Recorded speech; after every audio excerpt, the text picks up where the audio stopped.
Avez-vous déjà remarqué que nous assistons depuis quelques années à une hystérisation des débats, à la part de plus en plus importante que prend l'émotion dans le débat public, à l'augmentation des positions politiques radicales, voire extrêmes, à la prolifération de la désinformation et des fake news sur les réseaux sociaux et ailleurs.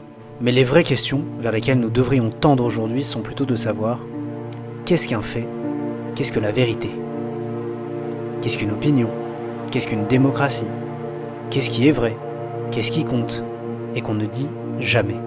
Les tensions liées à la crise du Covid-19, aux élections américaines, au conflit israélo-palestinien ne sont que de simples exemples qui nous montrent à quel point la majorité des faits sociaux sont traités de manière irrationnelle, que ce soit dans les médias ou sur les réseaux sociaux.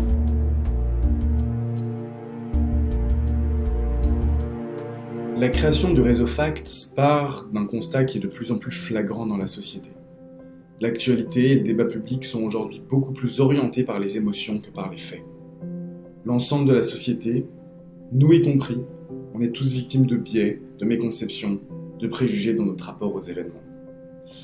Et c'est justement pour combattre cette dérive de l'esprit critique, qui est faite très majoritairement d'émotionnel, que nous voulons donner une place centrale à la compréhension de nos analyses et de nos mécanismes de prise de décision.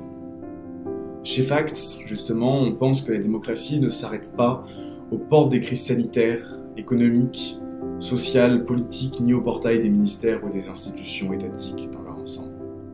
On pense que la démocratie commence justement là où se trouve la diversité des opinions, et permettre de les comprendre et de les appréhender est un enjeu majeur face au totalitarisme d'une vérité unique.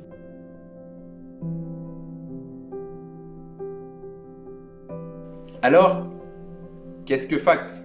Quel est son rôle ?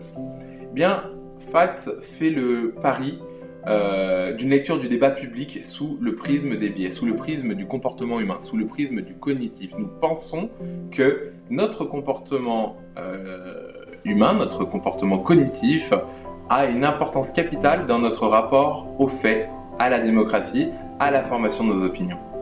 Comprendre le monde, ça commence par comprendre notre cerveau finalement, et comprendre les biais de notre cerveau.